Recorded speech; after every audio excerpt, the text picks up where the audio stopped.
우리 옆에 분과 인사하겠습니다. 사랑합니다. 당신은 우리 무국교회의 자랑입니다. 그렇게 인사하십시오. 당신은 우리 무국교회의 자랑입니다. 아닌 것 같아도 그런 척. 근데 실제 그렇습니다. 우리가 예수님이 부활하시고 승천하신 후에 예수님의 그 영광스러움을 보고 목격을 하고 그 은혜에 충만한 사람들이 이렇게 모여서 기도에 열심을 품었습니다. 그리고 하나님의 거룩한 나라의 임하심에 대한 신앙, 종말론적인 신앙을 품었습니다.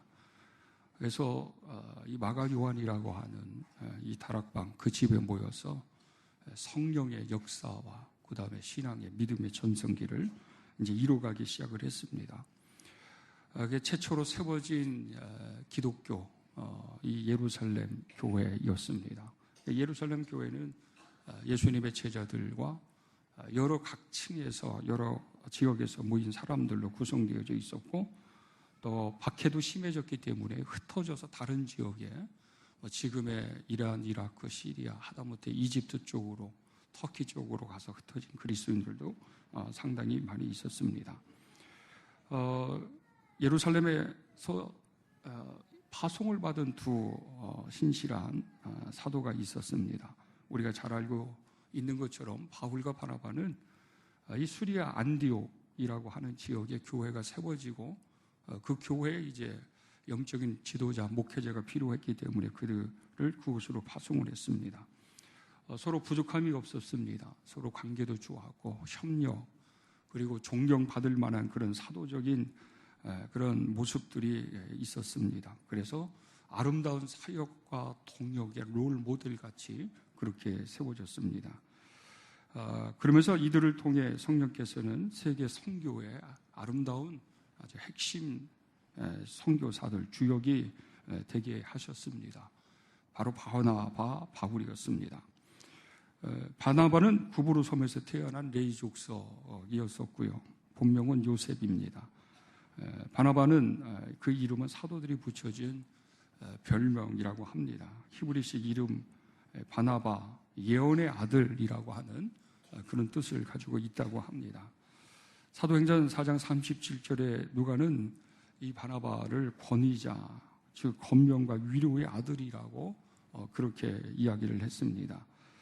그래서 이 바나바는 자신의 밭을 팔아서 초대 예루살렘 교회에 봉헌을 해서 헌신하고 아름다운 그 하나님의 사역에 충성할 정도로 아주 신앙이 좋고 헌신 또 인품이 좋은 그런 리더자였습니다.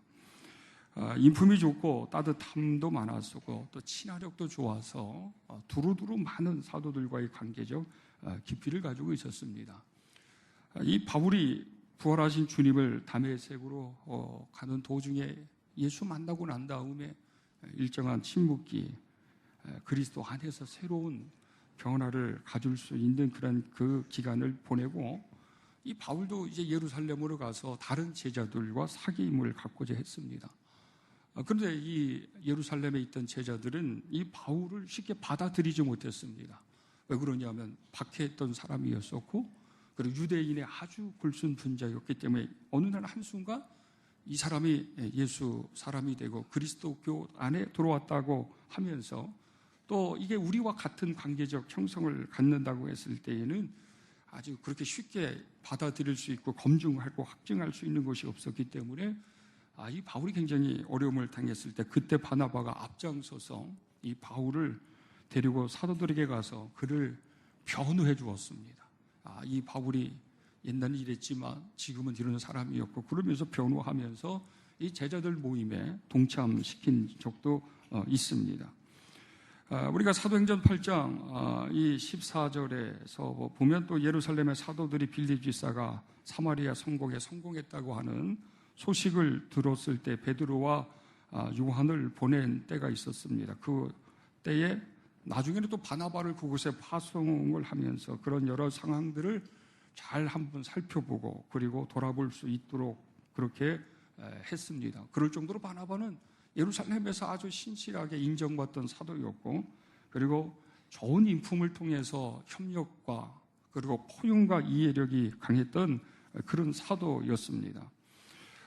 안디옥 가운데서 이 바나바와 바울이 파송을 받아서 지금의 터키 지역에 가서 처음 이제 선교를 감당했습니다. 선교를 감당하면서 얼마나 열의가 또 하나님의 역사 또 많은 사람들이 주께로 돌아오는 것을 보고 감사했는지 모릅니다. 그리고 다시 돌아와서 예루살렘에 보고하면서 2차 선교 여행을 가자고 바울이 제안을 했습니다. 바나바도 다시금 1차 때 가서 복음을 전했던 성도들을 격려하고 그 지역을 돌아보자고 해서 이제 가고자 했는데 문제가 생겼습니다. 같이 동행했던 또 다른 사람들이 있었는데 이 바나바 생질이었던 이 마가 요한이었습니다. 이 마가 요한이 중간에 무슨 이유였는지 모르지만 밤빌리아 지역에서 사역을 하다가 중간에 다시 돌아가 버렸어요. 이 일에 대해서 바울의 관점과 바나바의 관점이 좀 달랐어요. 바나바는 그저 다시 2차 전도 여행 때 우리 그를 데리고 가고 그래서 하나의 선교 팀원으로서 그렇게 할 수 있도록 그렇게 요청을 했지만 바울은 아주 냉정했습니다. 왜? 믿을만 하지 않다. 그래서 오늘 성경에도 보면 밤빌리아에서 우리를 떠나서 일하러 가지 아니한 자를 데리고 가는 것, 다시 데리고 가는 것은 옳지 않다라고 하는 이런 판단을 내렸습니다. 자, 이것 때문에 그렇게 모델이었던 서로 간의 협력과 아름다운 도경의 모습을 보였던 바나바하고 바울의 사도들이 두 사도가 싸움이 났습니다. 성경에서는 그저 의견 다툼 이런 정도가 아니었습니다. 아주 감정적인 단계까지 간 것 같습니다. 심히 다투어서 피차 갈라서니 이렇게 표현을 하고 있습니다. 그래서 바나바는 마가를 데리고 배를 타고 구브로로 갔고요. 바울은 실라를 데리고서 이 2차 전도 여행을 떠나게 된 것이었습니다. 가만히 보면 그게 뭐 중요한 것입니까? 물론 중간에 나고자 또 사명을 감당하지 못하고 돌아갈 수 있는 사람도 있을 것이고 그 사람에 대한 평가가 여러 가지 있을 것이지만 결과론적으로 보면 그다지 중요하지 아니할 수 있는데 왜 이 문제 가지고 그렇게 싸웠을까? 다퉜을까?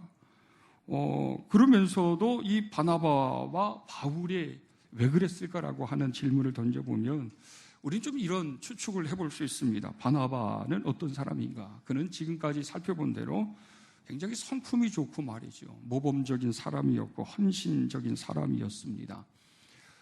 두루두루 모든 사람들과 친화력이 좋았습니다. 성격적인 유형으로 얘기하면 인간관계적 성향을 중요시 여기는 사람이었습니다. 이런 사람들은 별로 이런 게 문제가 안 됩니다. 큰 문제가 있어도 뭐 그럴 수 있다고 그럽니다. 그래서 이분들에게는 사람이 중요합니다. 그리고 이 사람들에게는 서로 만나고 무엇인가 관심을 갖고 교제를 이루는 이런 성향을 가지고 있는 성격입니다. 상대적으로 바울의 성격적인 성향을 보면 원칙주의자 같고 또 본인의 어떤 기준성에서 벗어나면 그것을 조금 받아들이고 이해하고 이런 부분에 대해서 아주 조금 어려운 성격입니다. 반듯한 이런 성격이라고 말할 수 있습니다. 이런 사람들은 업무 중심적이고 일 중심적이고 그리고 어떤 원칙과 약속이라고 하는 것을 굉장히 중요시 여기는 그런 성격적인 성향입니다. 이런 다른 성향 때문에 부딪힌 것 같아요. 우리 교회에서도 보면 이런 인간관계적 성향이 강한 분들이 많이 있잖아요. 이분들이 관계가 좋으면 상대방의 단점이나 문제도 별로 문제가 안 돼요. 다 인간관계가 친화력 있고 좋으면 얼마든지 오래 갈 수 있습니다.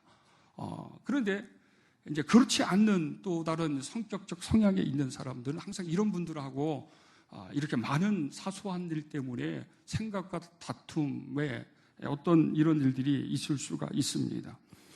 어쨌든 우리가 개인적인 면모이든 공동체적인 어떤 차원이든지 간에 우리가 이런 것을 한번 생각해 볼 수 있어야 합니다. 기독교도 그렇고 그리스도인들도 그렇고 교회도 그렇고 가정도 그렇고 우리가 추구해야 하는 것, 귀하게 여겨야 하는 중요한 가치가 무엇인가? 기독교 공동체의 가치, 복음의 가치, 그리스도인이 관계를 맺으며 사회를 바라보는 데 있어서 우리가 어떤 가치의 중요성이라고 하는 것입니다. 여러분, 공동체의 가치가 어떤 것이냐고 얘기한다 그러면 여러분 뭐라고 얘기할 수 있겠습니까?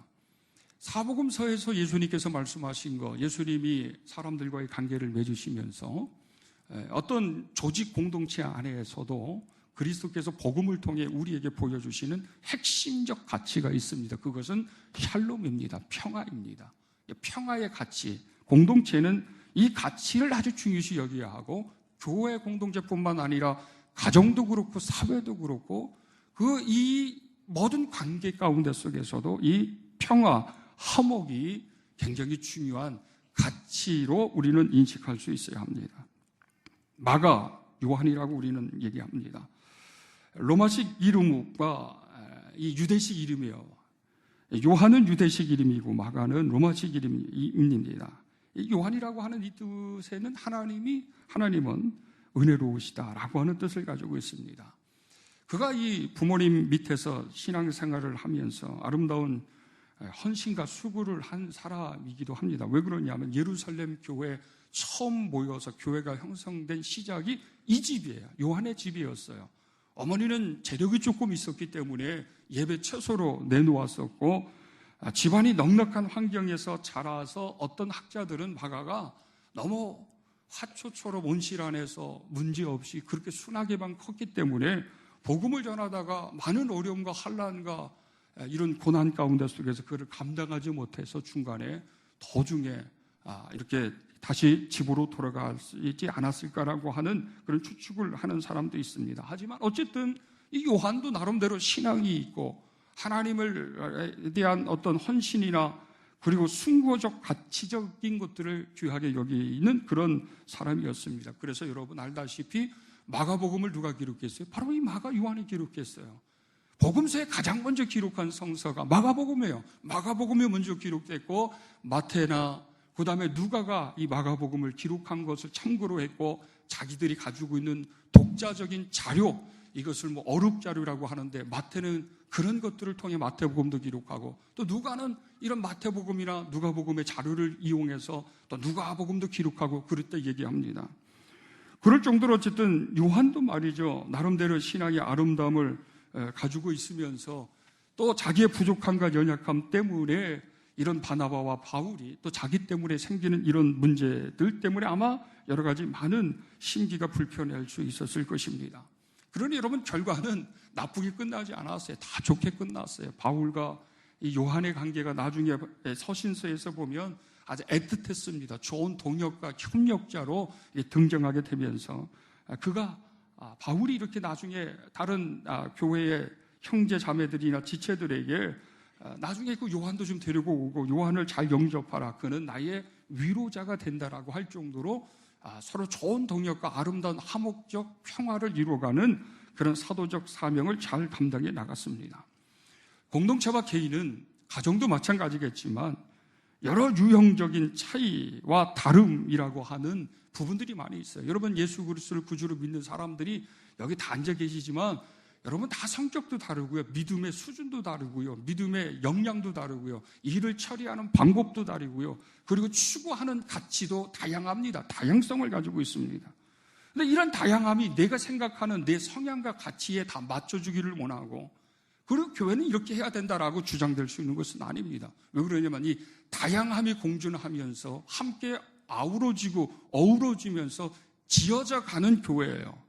하나님의 평화와 영광을 드러내야 하고 그 일을 위한다 그러면 얼마든지 우리가 존중해야 되고 때로는 이해해야 하고 협력해야 하고 용서해야 되고 섬겨야 하고 하는 이런 부분들이 우리 각자 개인의 신앙 안에서 날마다 하나님의 말씀 앞에 기도 속에 성찰과 자기의 그런 분석을 통해서 그렇게 이루어 가야 된다고 하는 것입니다.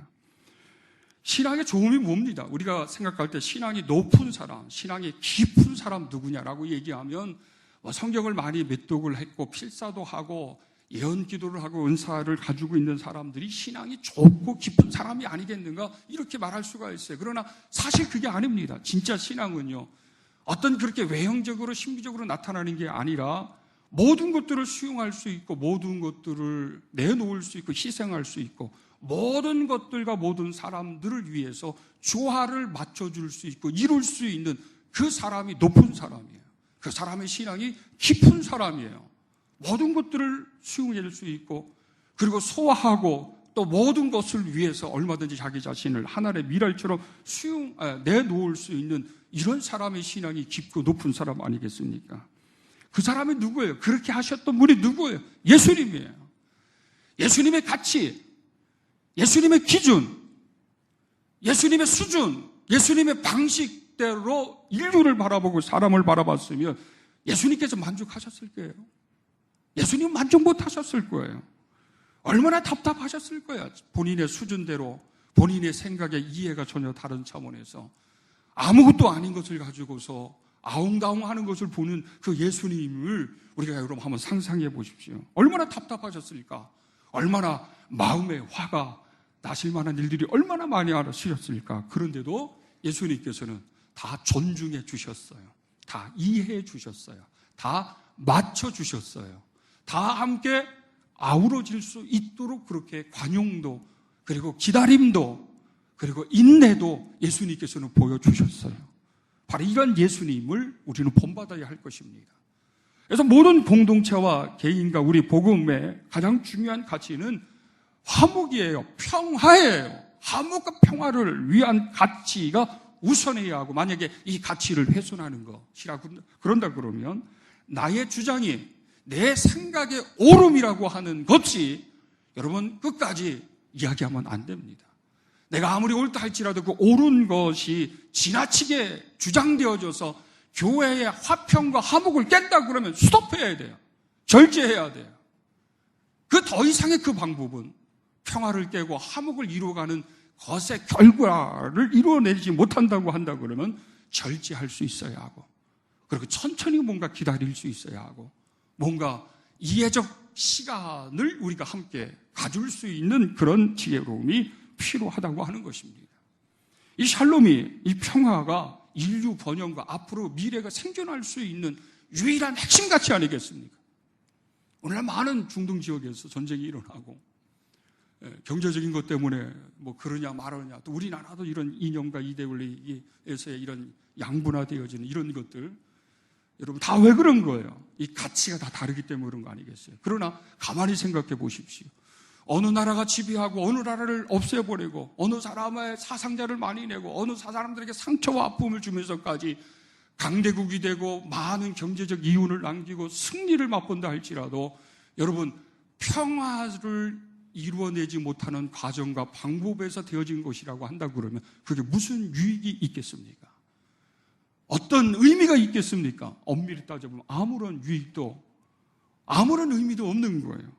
아무리 옳다고 하더라도, 아무리 자극의 이익이 큰 어떤 선택과 방법이라 하더라도 여러분 그것은 인류 번영을 위해서뿐만 아니라 우리가 생존적 개념에서 생각해 보노라면 아무런 유익의 결과를 만들어낼 수 없습니다. 교회는 이 평화의 가치를 잘 귀히 여겨야 하고 이 가치를 구현하고 이루어가는 일에 있어서 때로는 서로 간의 생각의 다름이나 갈림길 가운데 속에서 의견의 다툼이나 차이적인 일이 있을 때 이것을 합의할 수 있는 방법, 그리고 이것을 평화를 만들어내기 위한 어떤 측면에서의 또 다른 우리 어떤 성숙한 모습들이 필요합니다. 그 성숙한 모습들이 뭐예요? 평화를 위해서 내가 이해하면 평화가 도래된다고 그러면 내가 이해하는 게 낫지, 상대가 이해해 주기를 원하고 그 이해해 주기를 변화되기를 바라는 목적으로 너무 집착해서 너무 그것으로만 올인하고 기도할 필요는 없다는 거예요. 내가 좀 절제하면 될 것 같다고 하면 절제가 필요한 것이죠. 스톱하면 되는 거예요. 네. 상대방이 스톱해 주기를 원하기보다는 내가 스톱하면 되는 거예요. 내가 양보하면 될 것 같다 그러면 내가 양보하면 되는 거예요. 내가 수용하면 되겠다고 그러면 내가 수용하면 되는 거예요. 그러면 만약에 평화가 이루어지고 화목이 이루어진다 그러면 그 화목과 평화를 이루기 위해서 양보한 사람, 절제한 사람, 이해한 사람, 희생한 사람이 이 땅에서나 하나님의 나라에서 높을 줄 믿습니다. 하나님 앞에서 존귀한 자로 세워줄 줄 믿습니다. 우린 그런 믿음을 가지고 우리는 신앙생활을 하고 관계를 맺고 그렇게 살아갈 수 있어야 된다고 하는 것입니다. 교회는 신적인 영역과 인적인 영역이 있어요. 인간적 중심을 중요시 여기는 성향이 있고, 그리고 어떤 일 중심적이고 어떤 하나님의 또 다른 것들을 또 중요시 여기는, 신성시 여기는 그런 성향이 있어요. 근데 이 두 가지가 다 공존해야 합니다. 어느 하나의 획일적인 교회가 되면 안 돼요. 우리 교회는 청년들만 많이 모이고, 우리 교회는 연예인들만 많이 모이고, 우리 교회는 많이 배운 사람만 많이 모이고, 우리 교회는 뭐 그렇지 않는 사람만, 이렇게 한 가지의 동질적 개념에서 모인 교회가 건강한 교회 절대 아닙니다. 교회는요, 강한 자가 있으면 약한 자가 있어야 합니다. 신분이 높은 자가 있으면 높지 않은 사람도 있어야 합니다. 많이 배운 사람이 있으면 배우지 않는 사람이 있어야 되고, 능력 있는 사람이 있으면 능력이 조금 부족하고 연약한 사람도 있어야 합니다. 서로 맞춰갈 수 있는 깊이가 있는 교회가 복음적인 교회예요. 건강한 교회예요. 있는 자가 없는 자에게 조금 맞춰주고 뭔가 베풀 수 있고 말이죠. 능력 있는 자가 능력이 안 되는 사람을 위해서 자기의 능력을 조금 맞춰주고 보완해 줄 수 있는 이런 사람이 신앙이 성숙한 사람이에요. 진정한 건강한 교회, 영적인 공력과 능력이 있는 교회는 그런 교회 아니겠습니까? 어느 대학교에 말이죠, 이 학생들 중에 몸이 불편하신 분이 계셨어요. 이분은 계단을 올라가기가 너무 불편해요. 장애, 내성마비로 인해서 간신히 보행하는 것도 힘든 그런 상황이었어요.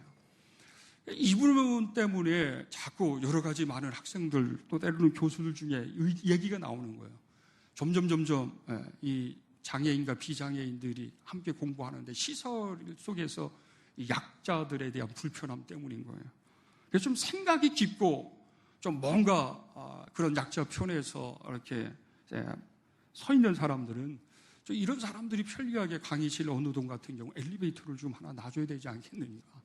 학교 경영자들의 입장에서 보면 택도 없는 소리예요. 엘리베이터 하나 놓으려면 한 1억 정도 가는데 이런 예산을 특정한 한두 몇 사람 때문에 다시 수리 시설을 한다는 게 택도 없는 거 아니겠습니까? 그런데 그 대학은요, 이게 서서히 논의를 하기 시작했어요. 교수님들, 학생들끼리 논의를 시작하면서 논의를 하면서 오랜 시간 동안에 이 논의 가운데 공론화가 되어져서 결정을 내렸어요. 엘리베이터를 놓자. 어느 동 강의실에 엘리베이터가 없어서 3층, 4층까지 이 장애를 가지고 있는 사람들이 이렇게 강의실 다니기도 불편하니까 걷다가 엘리베이터를 놓고 그리고 이 장애적 시설 같은 것들을 하자고 이렇게 결정을 내린 거예요. 여러분, 그 대학 훌륭한 대학 아닙니까? 다 경제적인 입장에서, 경영적 마인드에서 생각해 보면 다 인원도 감염시켜야 되고 다 절약해야 하면서 생존을 위해서 그렇게 해야 되는데 어떤 가치를 두고서 그렇게 공감대를 형성하고 그러니까 그 공감대가 합의되기까지의 시간을 보내고 또 합의해서 그렇게 한다는 거, 이게 어떤 이 가치를 우선시 여기지 아니하면 이게 불가능한 거예요. 여러분, 그런 대학 좋은 대학이에요. 서울에 있는 유명한 어떤 대학들보다도 그렇게 총장이, 교수들이, 직원들이, 학생들이 어떤 약자 속에서 보다 또 무엇인가의 어떤 서로 공동체의 가치적인 것들을 우선시하면서 합의하고 그것을 이루기 위해서 서로 양보하고 희생하는 이런 것이 상당히 능력 있고 그리고 미래적이고 희망적인 그런 대학 아니겠습니까? 교회도 그렇습니다. 교회도 여러분, 경영적인 원리나 경영적인 이 사고를 가지고 이 사람을 보고 이런 조직을 생각하면 그러면 안 됩니다. 오히려 교회가 더 작은 자를 위해서나 약자를 위해서 무엇인가 배려할 수 있고 무엇인가 함께 할 수 있는 이런 마인드, 또 이런 인식과 성숙의 공감이 있을 때 그 교회가 능력 있는 교회 아니겠습니까? 다 능력 있고 다 똑똑하고 다 경제적인 부유하고 다 젊은 사람들만 있는 교회가 미래지향적인 희망적인 교회라고 말하는 이런 신학자들, 그런 목회자들이 신학이 건전하지 않다고 저는 그렇게 봅니다. 다 아우러져야 합니다. 어우러져야 합니다. 그러기 위해서는 그 가치, 공동체가 중요시 여겨야 할 가치, 그리스도인들이 중요시 여겨야 될 그 가치, 그것이 샬롬이에요. 샬롬. 가정에서도 그렇고 사회에서도 그래요.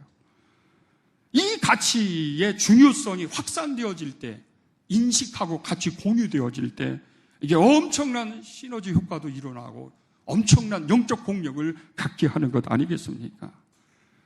이 가치, 평화와 샬롬의 완성을 어떤 일정한 사건과 어떤 특정한 사람 때문에 비록 그랬지만 나중에는 이 평화와 이 샬롬의 완성을 위해서 이 하나의 공동의 가치를 추구하고 이루어 나가는 일에 여러분 하나가 되어졌습니다.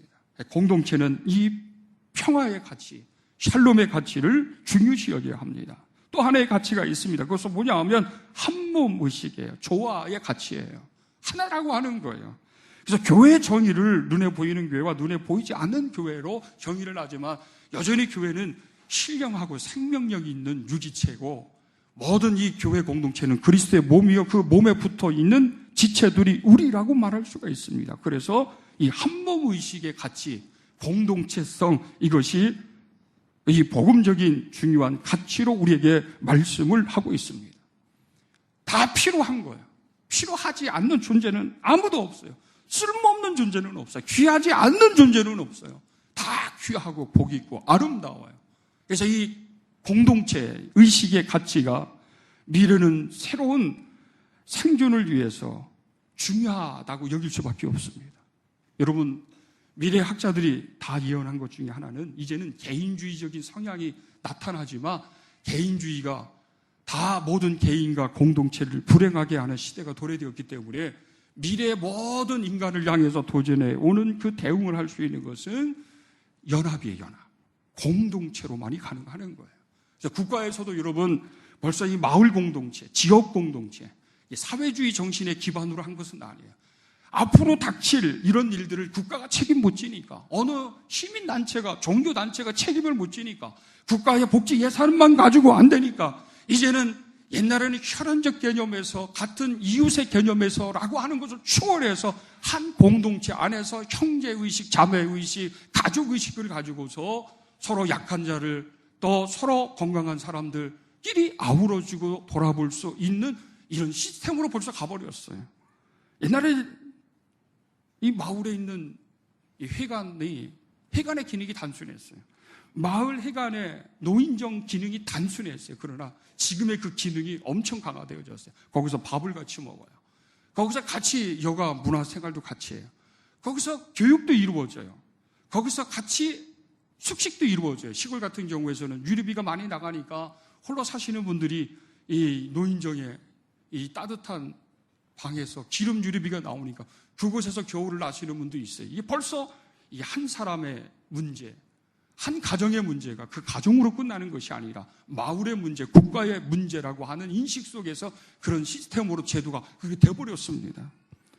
여러분, 교회는 벌써 그리스도께서 누구나가 예수 그리스도를 구주로 믿는 순간부터는 그리스도와 하나로 이 땅에서 그리스도와 한 생명으로 그리스도와 하나님의 뜻을 이루어가는 존재로서 사명자로서 세워졌다고 하는 사실, 이 가치를 여러분 개별적인 것보다도 공동체적 개념에서 중요시 여겨야 합니다. 그렇기 때문에 교회 공동체는 세상 공동체보다 그리스도의 생명으로 그리스도의 정신으로 아버지의 거룩한 일들을 이루어 나가고 이루어낼 수 있는 그런 가치의 공유와 그리고 그런 협력과 그런 헌신이 활발하게 이루어질 수 있어야 합니다. 그럴 때만이 그 교회가 복음적인 교회예요. 그럴 때만이 그 교회가 생명력 있는 교회라고 말할 수 있어요.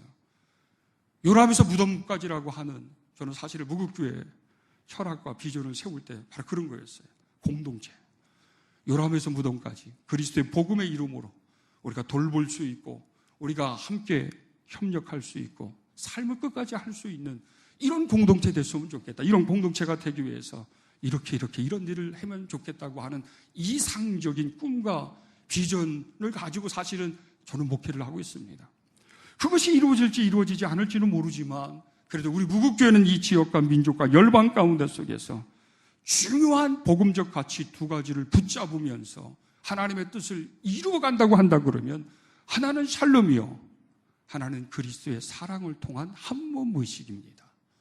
이 샬롬과 그리스도를 통한 한몸 의식을 통해서 이 교회는, 무국교회는 내 형제보다도 내 아내보다도 내 남편보다도 누구보다도 우리 무국교회는 나에게 있어서 더 귀하고 보배롭고 꼭 필요적 존재이다.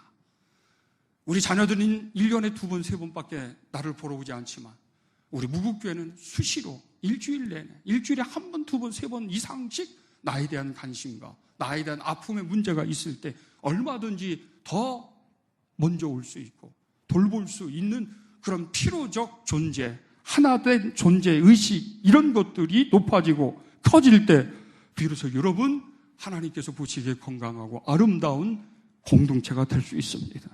우리가 어떤 사람, 어떤 사건, 어떤 일, 생각이 다르고 해결하는 방법이 다르고 모든 것이 다양하다 할지라도 우리가 공동체의 가치만큼은 여러분 함께 한 뜻으로 여러분이 품으시기를 바랍니다.